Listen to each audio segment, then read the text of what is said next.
O Ministério da Economia enxerga o risco de uma crise de crédito no Brasil.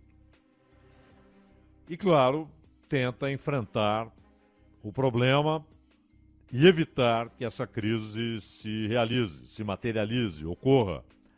Até porque fica muito mais difícil, depois que ela é desencadeada, você acaba tendo uma ideia que se espalha pelo sistema bancário, pelo sistema financeiro. Os bancos adotam um comportamento padrão e, por isso mesmo, o governo, sabendo que tem alguns instrumentos, mas que não são decisivos, né? Mas ele tenta usar esses instrumentos para evitar que a crise seja desencadeada. E pode parecer algo sem grandes consequências, mas na economia moderna, a crise de crédito traz consigo o risco de recessão. Esse é o problema central. Há sempre um risco de recessão, recessão pesada, o que significa, claro, desemprego, perda de renda, enfim, tudo aquilo que vivemos com alguma frequência, lamentavelmente. E uma crise de crédito pode fazer com que esse processo se reinicie. Até porque o Brasil ainda faz esforços conjuntos de muita gente, do setor público, do setor privado, para que a economia volte a andar com desenvoltura. O que nós temos é o fenômeno de pequenos movimentos para frente, mas ainda lentos, escorregadios e, claro, com o risco de retornar à situação anterior. Isso precisa ser evitado. Já são anos e anos e anos e anos de atividade econômica muito abaixo do que o Brasil pode, muito abaixo do que o Brasil precisa para ter mais emprego, para ter salários melhores, para ter mais renda, para que haja uma participação maior de mais gente na distribuição das riquezas produzidas. Voltar a um quadro recessivo seria desastroso. Teria consequências sociais pesadas, terríveis. E, claro, uma crise no crédito pode desencadear isso. O crédito tem hoje um papel muito grande no fomento da economia. E não só no fomento direto ao consumo, mas também para investimentos, sejam investimentos inaugurais, iniciais, sejam investimentos para ampliação de um negócio. E isso significa a garantia de que as pessoas encontram capital para investimento ou capital para consumo, dinheiro para consumo. Se o crédito fica muito restrito, num cenário de movimentos lentos, morosos, titubeantes, em terreno escorregadio, isso pode fazer o país voltar para um cenário de recessão. Então, é uma tarefa urgente. E essa forte desaceleração do mercado de crédito num cenário de juros altos, ela já entrou no radar ali do Ministério da Economia. Aliás, o Gabriel Galípolo, que é o número 2, né, do Ministério da Fazenda, secretário executivo, escolhido pelo Fernando Haddad, amigo do Haddad e tal, e basicamente é quem tenta viabilizar, né, as ideias que são discutidas, e quando há um consenso, quando há a decisão final do presidente da República, ou naquilo que cabe ao ministro da Fazenda, ele é quem coloca as mãos na massa, quem tenta realizar aquela ideia. E ele concedeu uma entrevista ao Estadão e abordou, claro, um aspecto que acho que todo mundo enxergou na hora, não é? O efeito da crise das lojas americanas no sistema de crédito. Porque imediatamente os bancos têm de fazer provisões. Estamos falando de alguns bilhões, dezenas de bilhões, não é pouca coisa. Não vai quebrar banco, nada disso. Mas os bancos são obrigados às provisões. E passam a estabelecer restrições ao crédito. Primeiro, porque aquilo é contabilizado não como perda definitiva, mas como inadimplência. E isso sempre serve de argumento técnico discutível, porque não nesse caso das Americanas, mas a inadimplência no geral, ela é fomentada pelos juros altíssimos. E, no entanto, na lógica que se estabeleceu no sistema de crédito no Brasil, dá-se o oposto, não é? Há inadimplência real, há a inadimplência meramente contábil, há a inadimplência fabricada, que não passa do papel, não é real, mas é contabilizada, e isso é argumento para esses juros vergonhosos, estratosféricos, escandalosos, opressores, né, que existem no Brasil. Então, a crise das lojas americanas, aqui não é uma inadimplência produzida por juros altos, né, mas toda a responsabilidade está na administração da empresa, não há dúvida quanto a isso, na maneira como ela foi administrada, nas escolhas feitas. Mas é um impacto tão grande, e não é só isso. É que imediatamente surgiram outros alertas referentes a grandes companhias que estariam, não sabemos se essas informações são apenas especulações, se são mentiras deliberadas ou se são informações verdadeiras, mas chegou o alerta, olha, a outras companhias importantes numa situação parecida. E aí os bancos se retraem mais ainda, embora tenham todo um sistema de informação que não é infalível. O caso das Americanas provou isso. Era uma empresa muitíssimo bem avaliada pelo sistema de rating, né, pelas agências que fazem os levantamentos e estabelecem ali o nível de risco para que aquela empresa tenha crédito, ou seja, a capacidade de pagamento ou risco de que ela não consiga pagar. Isso é feito com países e é feito com empresas, né? Olha, emprestar para tal empresa, o risco de não receber é esse aqui. Então você já embute nos juros cobrados previamente e muitas vezes incorporados ao principal da dívida, você já embute o risco. Ou então, olha, aqui é AAA, é certeza que você vai receber. E as lojas americanas tiveram essa chancela, não é? De ótimo pagador, de ter toda a capacidade de honrar os compromissos, etc. Na Bolsa de Valores, também erraram na avaliação. Quem ia comprar ações, quando você vai comprar ações de uma empresa, ou mesmo experientes, intermediários, né? Corretores, eles recebem informações que devem ser tomadas como críveis, né? Confiáveis. Podem ser um parâmetro para que você decida, vou comprar, não vou comprar. E as informações que os corretores recebiam, ou que os investidores particulares recebiam, eram as melhores. Então, o sujeito olhava aquele conjunto de informações e dizia, poxa vida, essa ação aqui me interessa, vou comprar um pacote de ações aqui porque a rentabilidade está garantida, o negócio é muito bom, a empresa está indo de vento em popa. E havia ainda a palavra da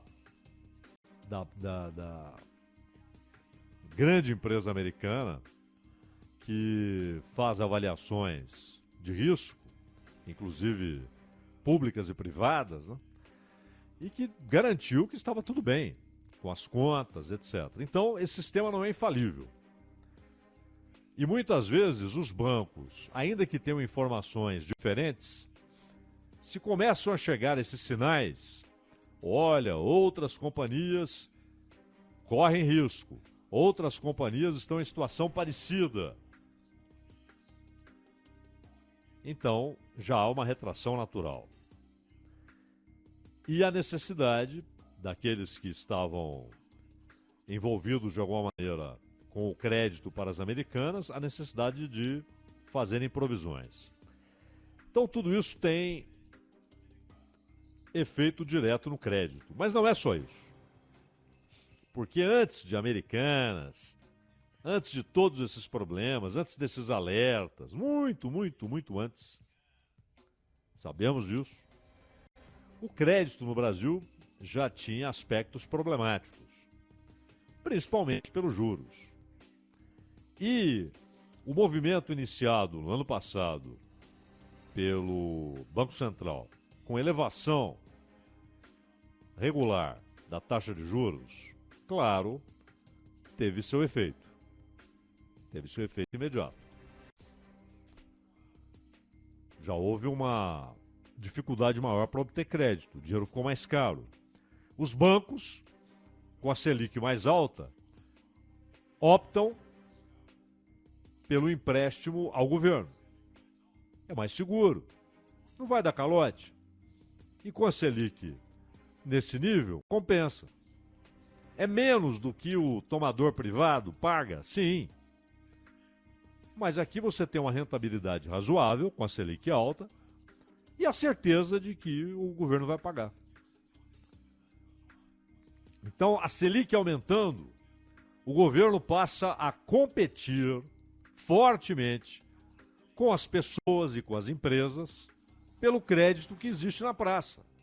O dinheiro que está na praça para ser emprestado no grande mercadão de crédito, ele ganha um novo cliente, que às vezes se retrai, às vezes se afasta. Mas, quando a Selic aumenta, os bancos querem emprestar para o governo. E ele passa a ser um grande competidor na disputa por esse dinheiro que está no mercadão de crédito. E aí, é menos crédito. Mas, vai lá o empresário, vai lá o cidadão, vai em busca de crédito. Como o banco agora tem essa opção de emprestar ao governo, sem a mesma taxa de juros, mas com juros que são apreciáveis, que garantem lucro naquela transação, e com a certeza de que vai receber, ele dificulta a vida do tomador privado, ele passa a exigir juros mais altos. E isso no Brasil chegou num nível que parece já nem fazer diferença. Porque quando há uma redução, essa redução se dá numa altura, os juros continuam em um nível inaceitável, numa altura escandalosa. E quando sobem, o tomador privado, ele já nem presta muita atenção, porque já eram escandalosos, depois de reduzidos, e ficarão ainda mais escandalosos.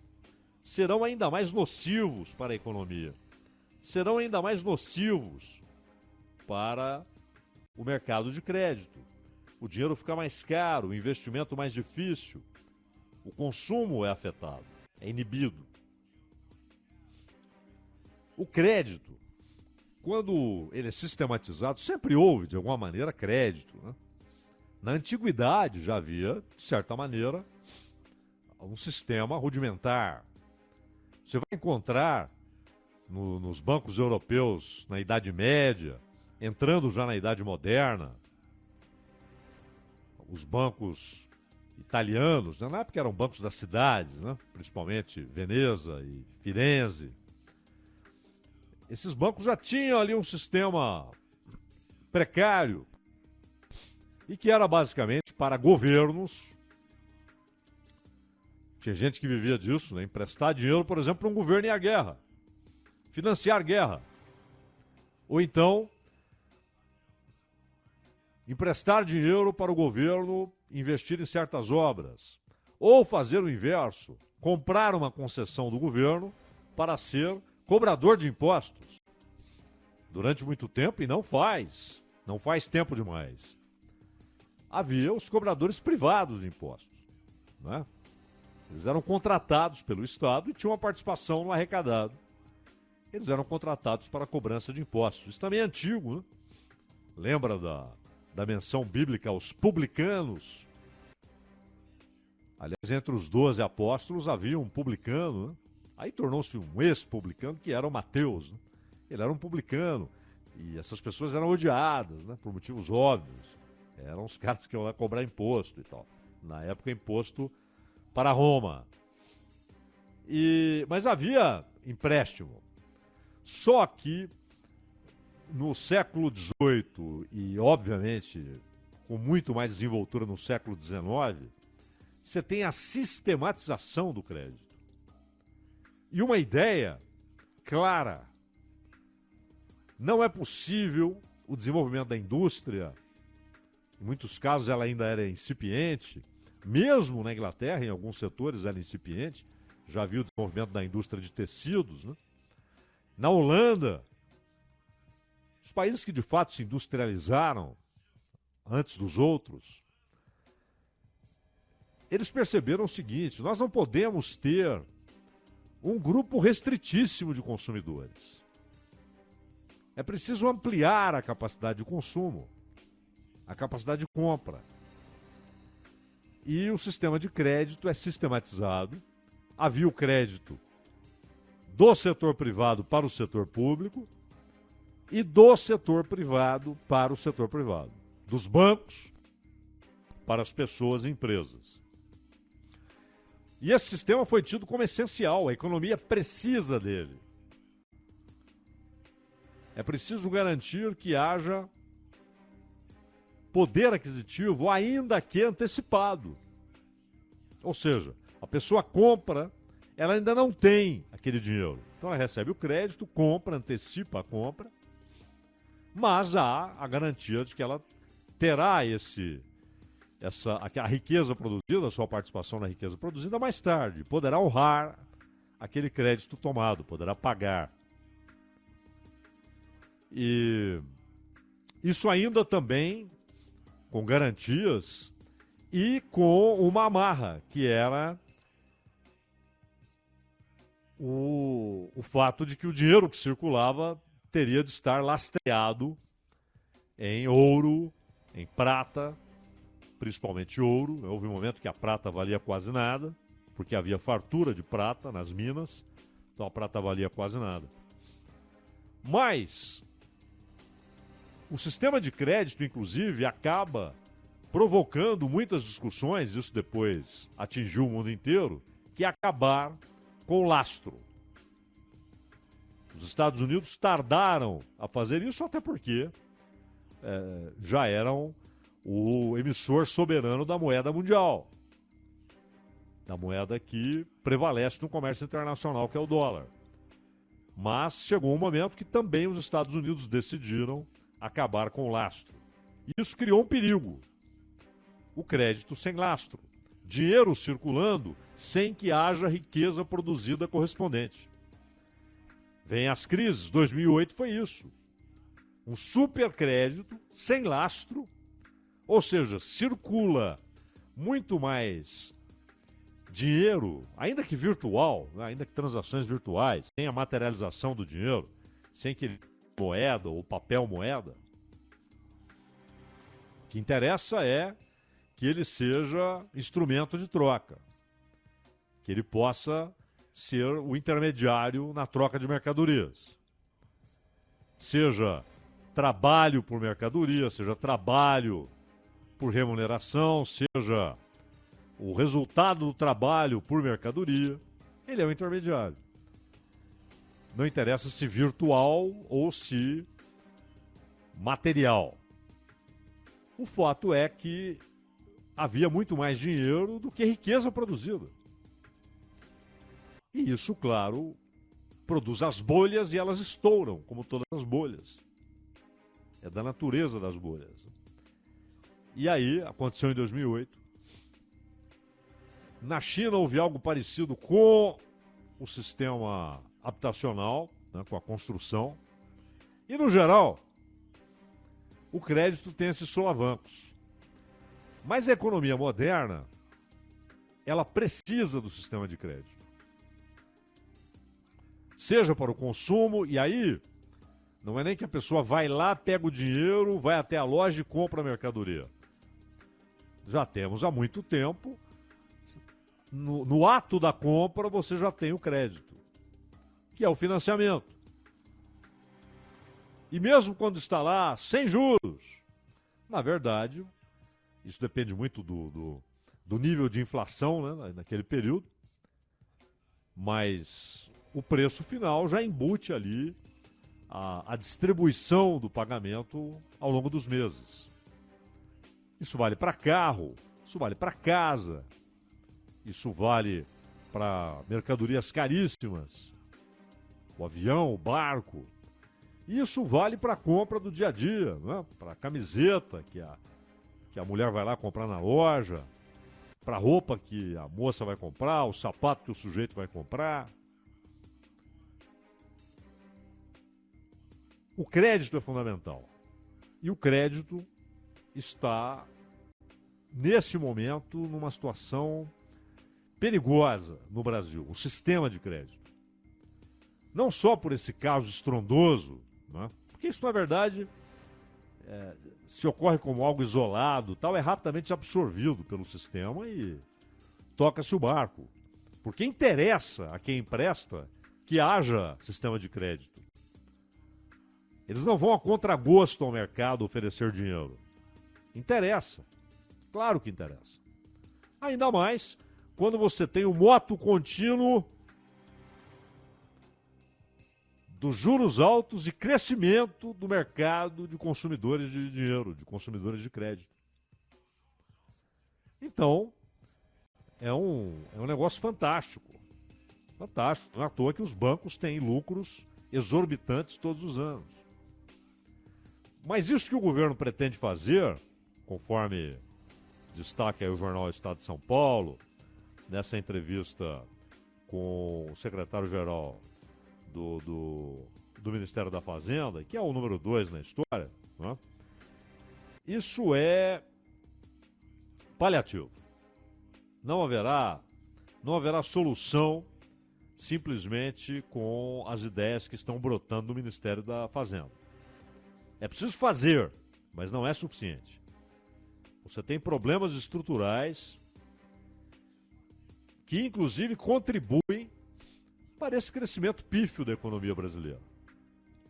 Então, o que o Gabriel Galípolo e o Haddad estão propondo é basicamente que você tenha algumas medidas para garantir liquidez às empresas e claro, a tentativa de que os bancos chamados públicos, um é inteiramente público, que é a Caixa, e o outro tem donos particulares e o governo, a União, que é o Banco do Brasil, mas que eles possam desenvolver um papel que empurre os outros bancos para um crédito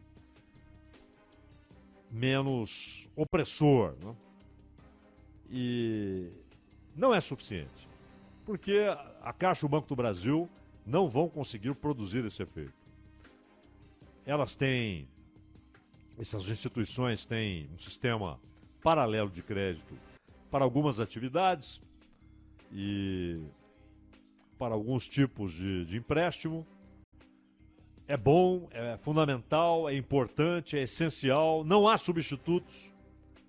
Isso tanto para imóveis quanto para crédito agrícola. Não há substitutos, mas é pouco. A demanda é muito maior.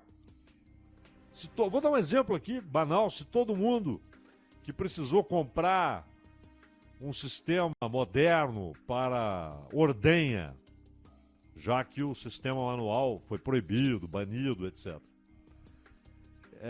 Todo mundo que buscou crédito, se todo mundo tivesse encontrado crédito, teria sido uma maravilha. Muita gente teria conseguido aumentar a produtividade, ter um sistema eficiente. Não havia dinheiro para isso. Havia muito menos dinheiro do que a demanda. E estamos falando aqui de um setor específico, produção de leite. Isso pode ser estendido para pastagem para produção de carne, para lavouras, para compra de maquinário, para a indústria, para o comércio, para pequenos negócios e para o consumidor.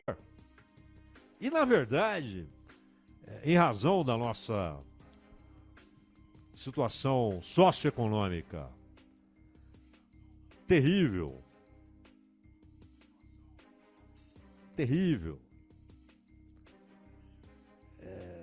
os números não conseguem abstrair isso. Não há crescimento de PIB, não há número que tenha conseguido abstrair a realidade social. E há o crédito do desesperado, né? O sujeito que vai buscar dinheiro no mercado de crédito para pagar a conta ou para pagar uma outra dívida. E isso é cada vez maior, com dezenas de milhões de negativados, com 6 milhões de empresas numa situação financeira precaríssima, né? Buscando acordos para honrar dívidas, etc. Como socorrê-las? Então, o que está sendo proposto no Ministério da Fazenda é necessário, não há dúvida. Tem essa história do desenrola, né? Que é para renegociação de dívidas para a pessoa física.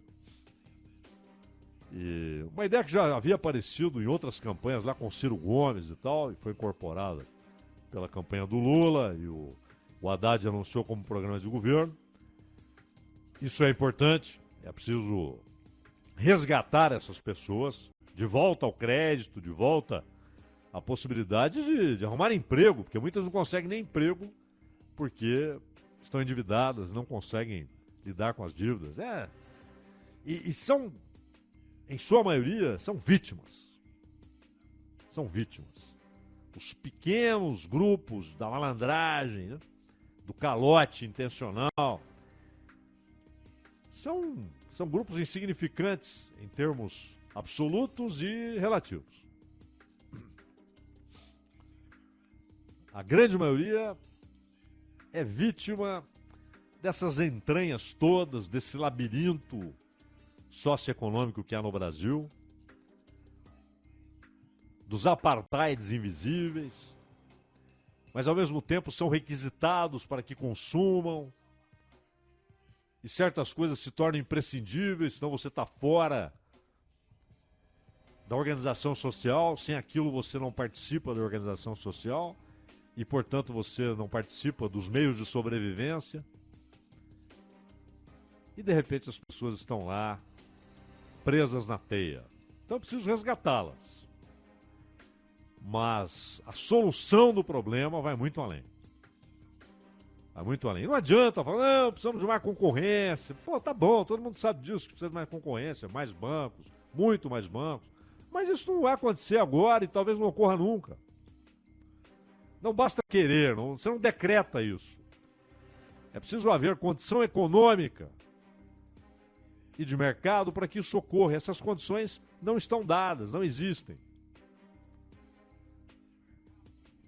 Então, será um movimento de paliativos, né? Pomadas serão passadas sobre a ferida. Mas esse problema crônico continuará.